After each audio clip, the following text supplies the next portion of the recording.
Admiral Hana sat in her private command room, surrounded by screens showing data from across the solar system.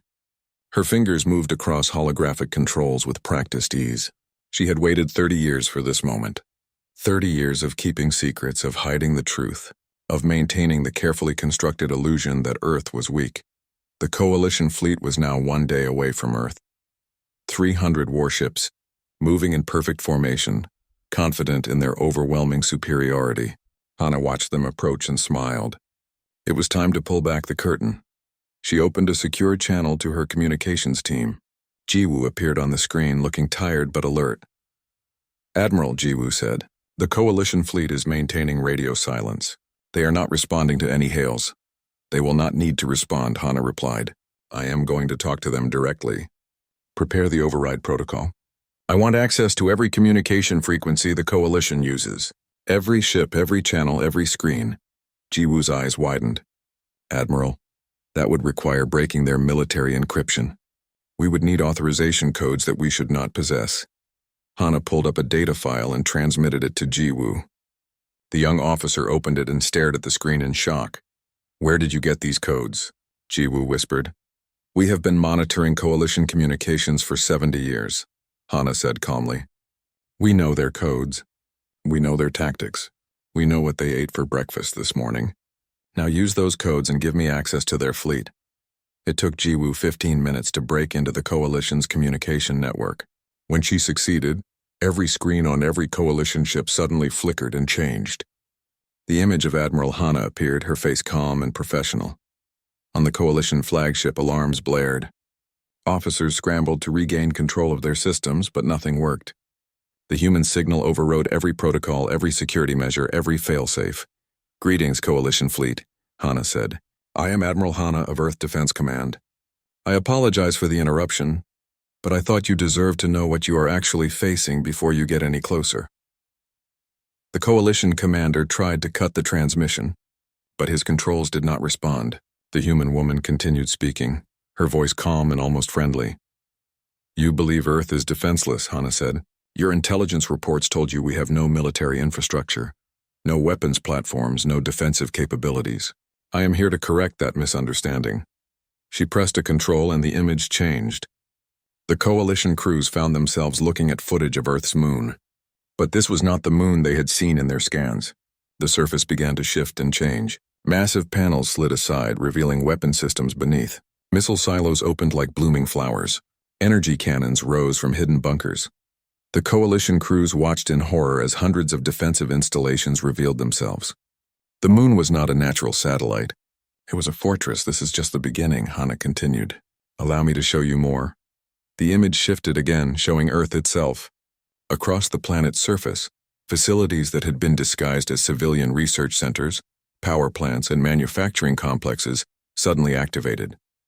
Defensive shields shimmered into existence, covering entire continents.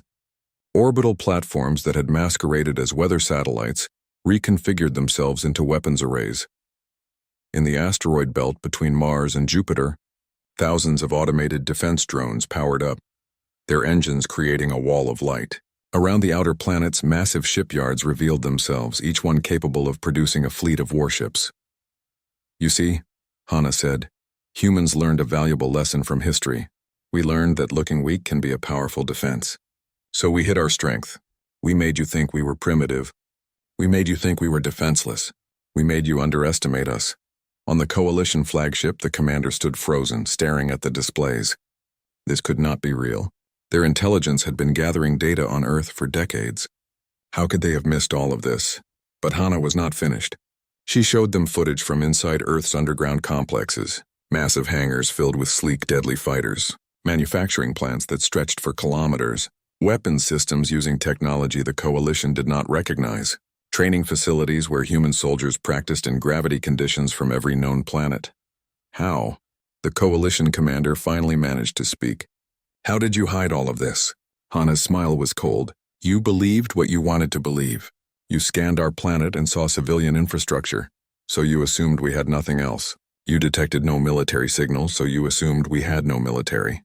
You judged us by your own standards and found us wanting. That was your mistake." She leaned forward, her eyes hard. Every satellite you thought was for weather monitoring was also a weapons platform. Every research station you dismissed as primitive was a military installation. Every cargo ship you ignored was a warship in disguise.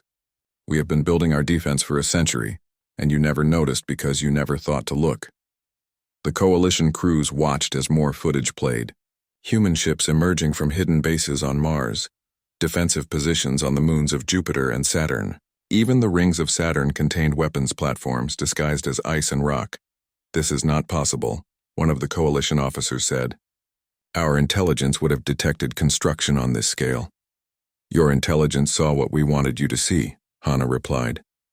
"We have been monitoring your surveillance network since before you discovered Earth. We knew when your probes were watching.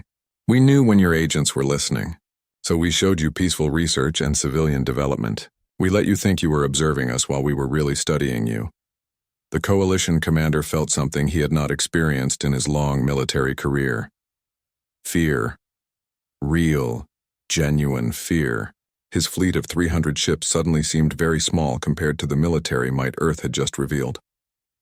"I am giving you one chance," Hannah said, her voice dropping to a dangerous tone. "Turn your fleet around, leave Earth's solar system, never come back. If you continue your approach, you will discover that everything I have shown you is just the beginning." The transmission ended. The Coalition screens returned to normal, but nobody moved. 300 warships hung in space, their crews stunned into silence. The Coalition commander stood on his bridge, looking at tactical displays that suddenly seemed meaningless. His 300 ships, Earth's thousands of defensive installations. The numbers no longer favored him, but pride and politics would not allow retreat. The Coalition had declared war publicly. 17 species had committed their forces. To turn back now would be humiliation worse than defeat. The fleet continued toward Earth. They would learn their final lesson soon enough. Commander Hyun stood in the command center of Earth's primary defense station, watching the incoming transmission with a calm expression. The holographic display flickered to life, showing the face of an alien creature with 4 eyes and scaled skin. Its mouth parts clicked and clacked as it spoke in a language that the computer instantly translated. The message was simple. The Galactic Coalition had decided that Earth was a threat. Humanity had refused to join their alliance, had rejected their rules, and had remained stubbornly independent for too long. The alien commander, whose name was something Hyun could not pronounce, declared war on behalf of 17 different species. They gave Earth one standard week to surrender all weapons and submit to Coalition authority. Hyun listened to the entire message without moving. Around him, junior officers held their breath, waiting for his reaction. When the transmission ended, silence filled the command center. Everyone expected anger, fear, or at least concern. What they got instead was something nobody anticipated. Hyun started laughing. It began as a small chuckle, then grew into full, genuine laughter that echoed through the command center. He held his sides, his shoulders shaking with mirth. The junior officers looked at each other nervously, unsure if their commander had lost his mind under the pressure. When Hyun finally caught his breath, he wiped tears from his eyes and turned to his communications officer. The young woman named Jiwoo stared at him with wide eyes. "Open a return channel," Hyun said, still grinning. "Send my response on all their frequencies. I want every ship in their fleet to hear this." Jiwoo hesitated for just a moment before following orders. The channel opened and Hyun stood before the camera, his face now composed but his eyes still dancing with amusement. "To the Galactic Coalition," Hyun began, his voice steady and clear. "Thank you for your declaration of war. It has been the most entertaining message I have received all year. Please proceed with your invasion at your earliest convenience. We will be waiting." He cut the transmission before the aliens could respond. The command center remained silent for 3 full seconds before someone started to speak. "Sir," Jiwoo said carefully, "should we begin alerting the civilian population? Start evacuation procedures?" Hyun shook his head.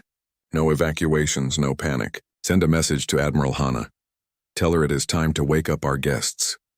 Across the solar system, the alien fleet began moving toward Earth.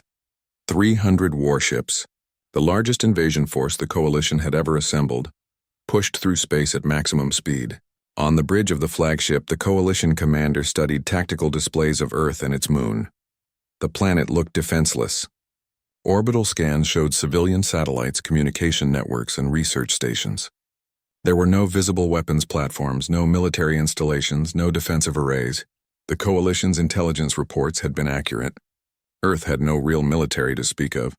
They had a few aging ships used for exploration and cargo transport, but nothing that could challenge even a single Coalition destroyer. Why did their commander laugh? One of the junior officers asked. The translated response made no sense. Primitive psychology, the Coalition commander replied. Humans often display inappropriate emotional responses when faced with overwhelming force. It is a defense mechanism, a way to cope with their imminent defeat. It means nothing. But the commander felt a small twinge of unease. Something about the human's laughter had seemed too genuine, too confident. He pushed the feeling aside. Numbers did not lie. 300 warships against a nearly defenseless planet. The outcome was certain. Back on Earth, Hyun walked through the corridors of the defense station toward a secure elevator. 2 guards stood at attention as he approached. He placed his hand on a scanner that checked not just his fingerprints but his DNA, his retinal pattern, and his brainwave signature. The elevator doors opened. The descent took 3 full minutes. When the doors opened again, Hyun stepped into a massive underground complex that stretched for kilometers in every direction. The ceiling was so high it created its own weather system, with small clouds drifting near the artificial lights. Admiral Hana waited for him on a raised platform overlooking the complex. She was older than Hyun by 15 years, with gray hair and sharp eyes that missed nothing. When she saw him, she smiled. "They actually did it," she said. "I have been expecting this declaration for 30 years. Part of me started to think it would never come." "They think we are defenseless," Hyun replied. "Our deception worked perfectly." Hana gestured toward the vast complex below them. Row after row of military hardware stretched into the distance. Fighters, bombers, assault craft, and weapon systems that had been built in secret over the last century. Everything hidden, waiting for this exact moment. "Shall we show them what we have been hiding?" Hana asked. "Not yet," Hyun said. "Let them come closer. Let them think they are winning. The Coalition has spent decades believing they are superior to us. Let them believe it a little while longer." Above them, in orbit around Earth, the Coalition fleet continued its approach. In 2 days, they would be in position to begin the invasion. In 2 days, they would learn the truth. Humanity had never been defenseless. Humans had simply been patient. For generations, they had built their weapons in secret, hidden their military strength, and allowed the galaxy to think of Earth as a primitive backwater. They had played weak while growing strong, and now the game was over. Hyun had laughed because he knew something the Coalition did not. War was coming exactly as humanity had planned. For decades, Earth's leaders had prepared for this moment.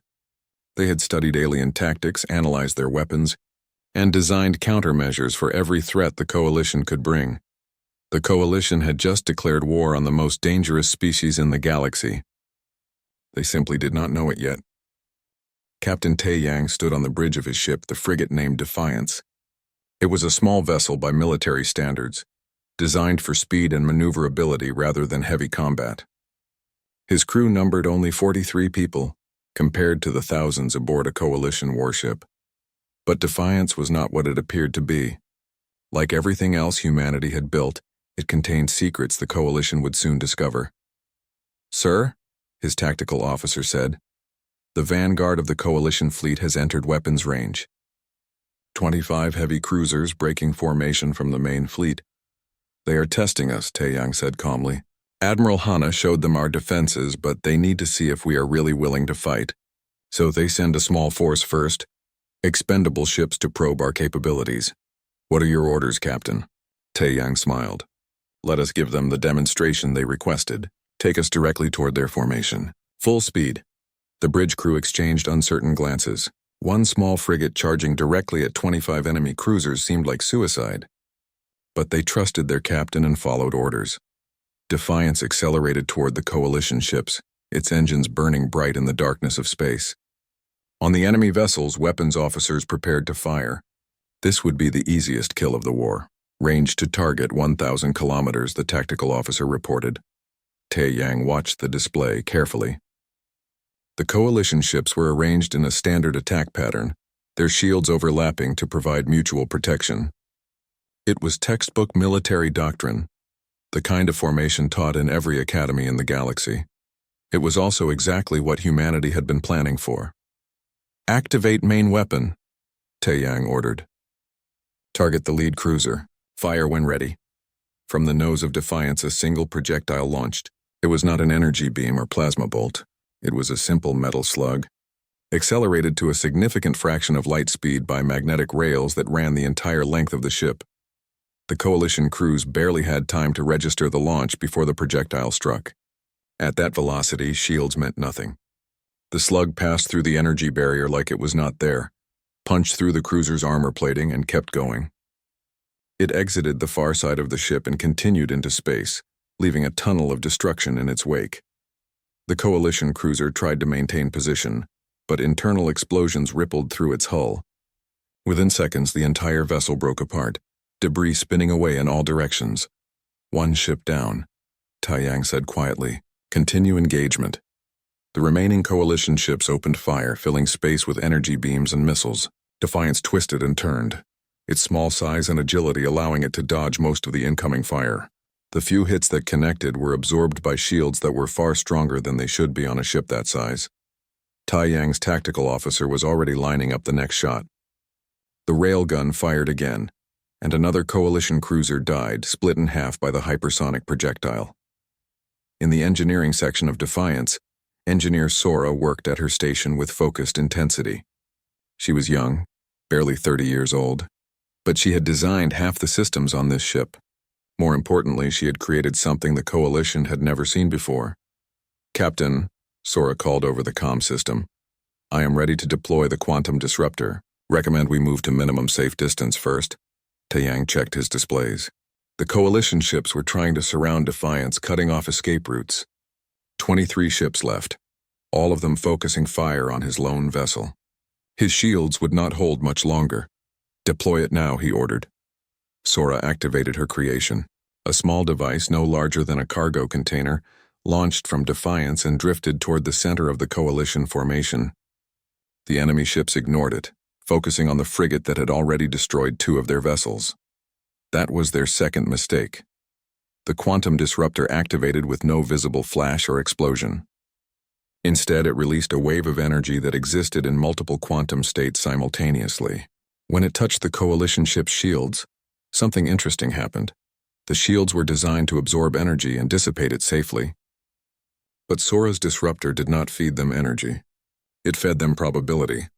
The shields suddenly existed in multiple states at once, both on and off, solid and permeable, protective and destructive. The result was catastrophic. The shields collapsed inward instead of outward, crushing the ships they were meant to protect. Then they expanded violently, tearing those same ships apart. Within 5 seconds, 15 Coalition cruisers were reduced to wreckage. The remaining 8 ships tried to retreat, but they could not outrun Defiance. Taeyang pursued them methodically, his railgun firing with precise timing. Each shot destroyed another enemy vessel. No wasted ammunition, no missed targets. When the last Coalition cruiser exploded, Taeyang leaned back in his command chair. His ship had taken minimal damage. His crew had performed perfectly, and the vanguard of the invasion fleet was completely destroyed. "Status report," he ordered. "All systems operational," his tactical officer replied. "Shields at 73%. Railgun recharged and ready. Quantum disruptor deployed successfully. No casualties." Taeyang nodded. "Good. Send detailed combat footage to Admiral Hana. Make sure the main Coalition fleet receives a copy as well. I want them to know exactly what they are facing." The message was transmitted across all frequencies. On the Coalition flagship, the commander watched the footage with growing horror. 1 human frigate, 25 of his best cruisers, all destroyed in less than 10 minutes. The weapons the humans used were not advanced. Railguns were primitive technology that most species had abandoned centuries ago in favor of energy weapons. But humanity had perfected them, pushing the technology to limits nobody thought possible. And that quantum weapon. His science officers were already analyzing the footage, trying to understand how it worked. Their preliminary reports were disturbing. The device somehow manipulated quantum probability itself, turning defensive systems into weapons against their own ships. The Coalition commander realized He had made a terrible miscalculation. This was not going to be an easy invasion. This was going to be a bloodbath, and his forces would be the ones bleeding. But retreat was not an option. Not now. The Coalition's reputation was at stake. 17 species had committed their forces to this campaign. To withdraw after losing just 25 ships would be humiliating. He ordered the main fleet forward. They would overwhelm the humans with numbers. No matter how advanced their weapons, they could not fight 300 ships simultaneously, or so he hoped. Defense Minister Wu Jin sat in a dimly lit room deep beneath Earth's surface. 6 holographic displays surrounded him, each showing a different sector of space. The Coalition fleet was splitting into attack groups, trying to approach Earth from multiple directions simultaneously. It was a sound tactical decision. Or it would have been, if humanity did not already know every move they were going to make. Wu Jin was older than everyone else in Earth's command structure, his hair completely white and his face marked by decades of service. He had been monitoring alien communications since before most of his staff were born. He knew the Coalition's military doctrine better than some of their own officers. Incoming data packet from Intelligence Division, his assistant said. Latest intercepts from the Coalition flagship. Wu Jin opened the file and smiled. The Coalition commander had just ordered his fleet to divide into 5 attack groups.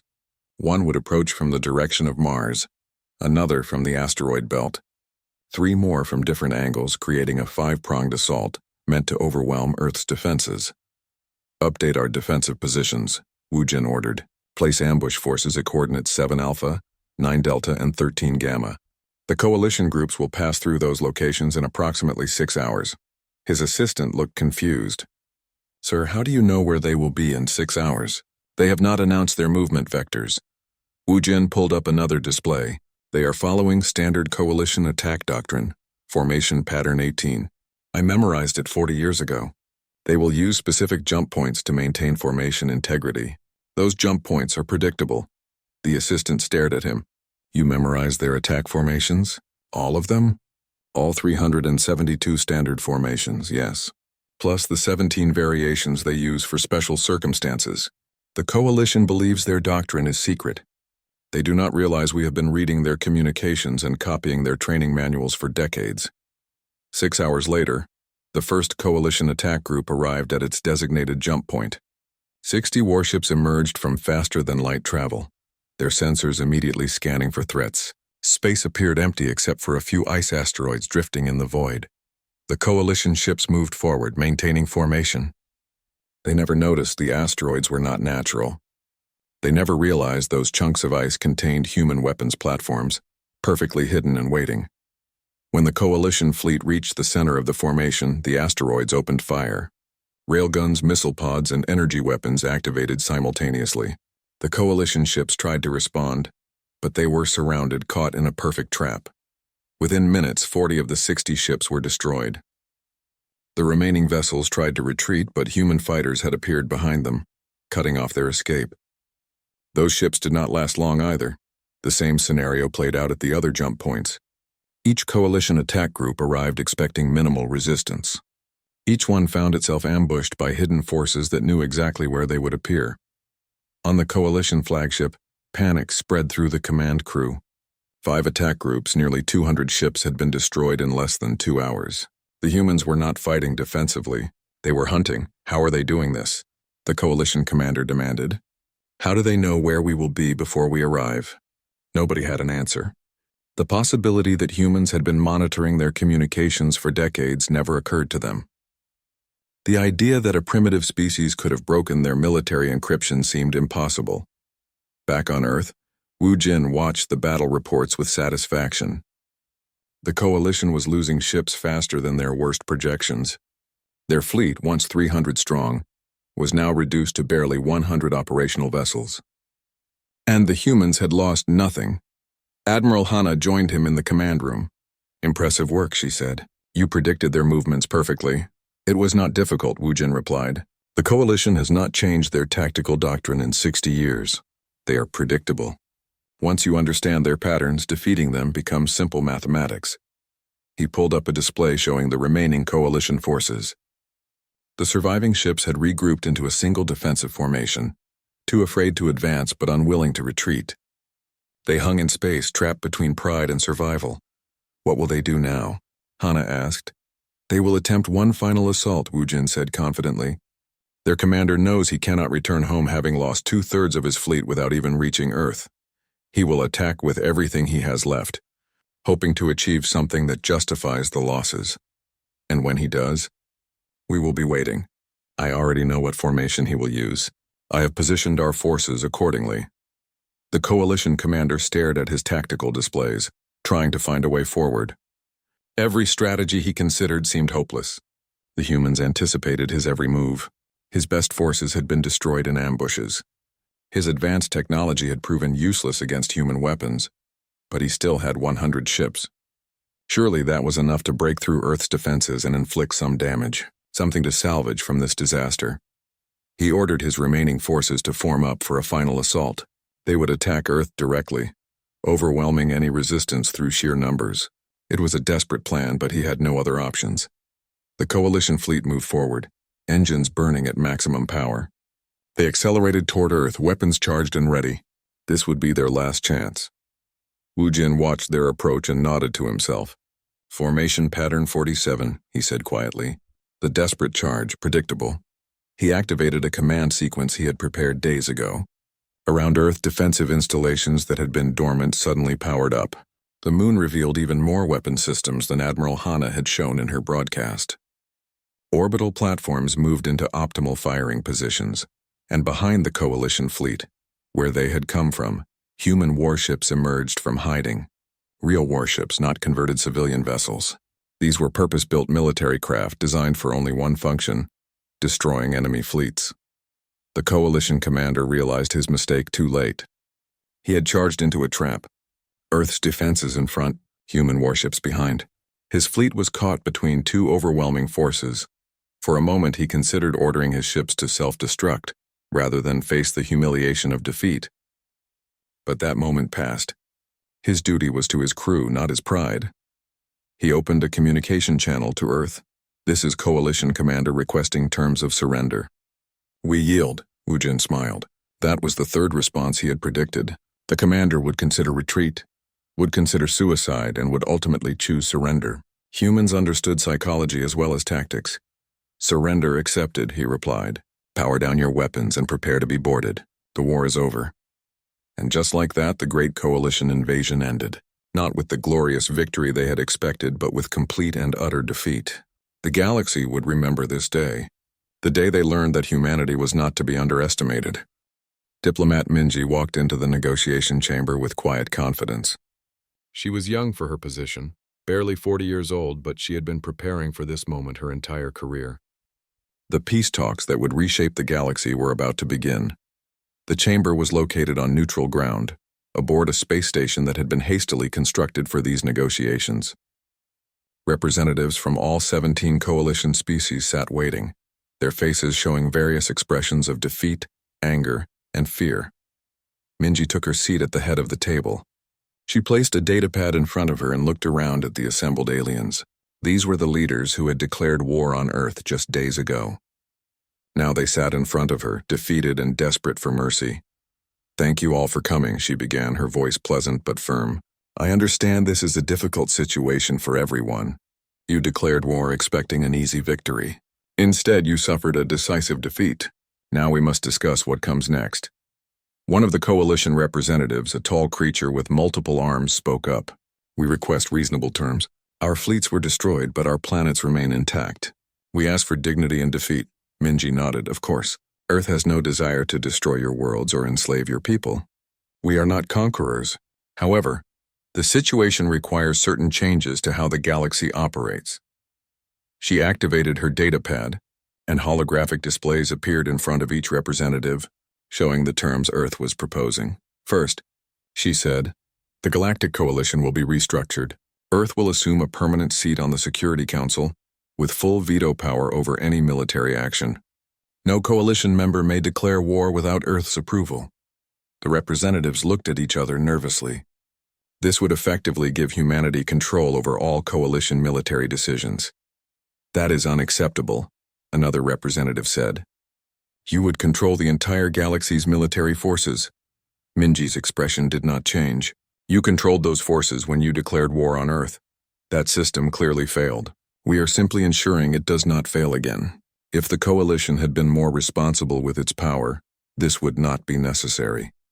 She continued before they could argue. Second, all coalition species will share their technology databases with Earth.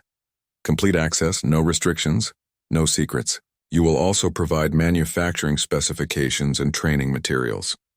You want our technology? One representative asked. All of it? Yes. Earth has advanced on its own for centuries while the coalition kept its technology hidden from us. That ends now. You will share everything, or there will be no peace treaty. The representatives shifted uncomfortably. Their technological advantage was the only thing that had made them feel superior to humanity. Losing that advantage would change everything. Minji moved to the next point. Third coalition military forces will be limited. Each species may maintain defensive fleets only. No offensive weapons, no invasion craft, no planet-destroying capabilities. Earth will monitor all military construction and conduct regular inspections. You would disarm us completely, one representative said bitterly. Not completely. You may defend yourselves, but you will never again have the capability to threaten others. The galaxy has seen enough wars started by the coalition. Fourth, Minji continued, all coalition members will establish formal diplomatic relations with Earth. Embassies will be opened. Trade agreements will be negotiated. You will treat humanity as equals, not as primitives to be dismissed or threatened. That point actually brought some relief to the representatives. At least Earth was not demanding subjugation or tribute. Diplomatic relations and trade were normal things, civilized things. Finally, Minji said, the coalition will issue a formal apology. A public statement acknowledging that your declaration of war was unjustified and that Earth's response was legitimate self-defense. This statement will be broadcast across all coalition space. The representatives looked at each other. Pride was a powerful thing among their species. A public apology would be humiliating, but they had no choice. Their fleets were destroyed. Their military capability was gone. Earth could dictate whatever terms it wanted, and they would have to accept. These terms are harsh, one representative finally said. Minji leaned forward. They are fair. You declared war, you lost. These are the consequences. However, I want to be clear about something. Earth does not seek to dominate the galaxy. We seek to ensure peace. Follow these terms, and you will find us generous allies. Violate them, and you will discover we can be far harsher than this. She stood up. You have one standard day to consider these terms. Discuss them among yourselves. When we meet again tomorrow, I expect your answer. Minji left the chamber, leaving the coalition representatives to argue among themselves.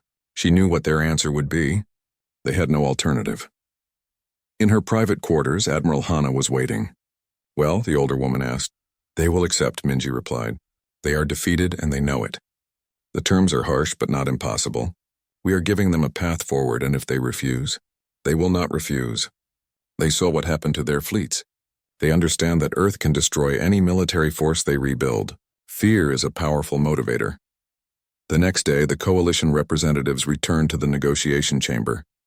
They looked tired, defeated. Their night of discussion had led to only one conclusion. We accept your terms, their lead representative said. All of them. We will restructure the Security Council, share our technology, limit our military forces, establish diplomatic relations, and issue a public apology. Minji nodded. Excellent. The formal treaty will be drawn up and signed within the week. Earth welcomes the coalition as partners in a new era of galactic peace. The treaty was signed 6 days later in a ceremony broadcast across the galaxy. Billions of beings watched as the coalition formally surrendered to Earth and accepted the new terms. The war that was supposed to last hours had ended in days, with a complete reversal of expected outcomes. Back on Earth, Commander Hyun stood in the same command center where he had first heard the declaration of war. He watched the treaty signing with the same slight smile he had worn that day. You were right to laugh, Admiral Hana said, standing beside him. They never understood what they were facing. They mistook patience for weakness, Hyun replied. They mistook restraint for inability. They confused our peaceful nature with pacifism. Those were fatal errors. In the weeks that followed, coalition technology began flowing to Earth. Scientists and engineers studied systems that were centuries more advanced than human designs. But as they worked, they found something interesting. Much of the alien technology was not actually more advanced. It was just different. Humanity had developed along a different technological path, one focused on efficiency and practical application rather than complex theory. Human weapons were simpler but more effective. Human ships were smaller but faster. Human tactics were more creative. The galaxy learned an important lesson. Technological advancement did not guarantee military superiority. Strategy, creativity, and the will to win mattered more than any weapon system. Within a year, Earth had become the dominant power in the galaxy. Not through conquest or oppression, but through demonstrated capability and careful diplomacy, the coalition species found that working with humanity was beneficial. Trade flourished. Technology advanced. Peace held. But nobody forgot what had happened. Nobody forgot that Earth had destroyed a coalition fleet with minimal losses. Nobody forgot that humanity had been hiding its true strength for generations. And most importantly, nobody forgot the sound of Commander Hyun's laughter when war was declared. That laughter had been humanity's first message to the galaxy. It said, "We are not what you think we are." It said, "Your assumptions are wrong." It said, "You have made a terrible mistake." The coalition had learned that lesson the hard way. They had declared war on Earth and received ridicule in response. But that ridicule had been backed by overwhelming force, brilliant strategy, and the determination to never be underestimated again. The galaxy would never make that mistake twice.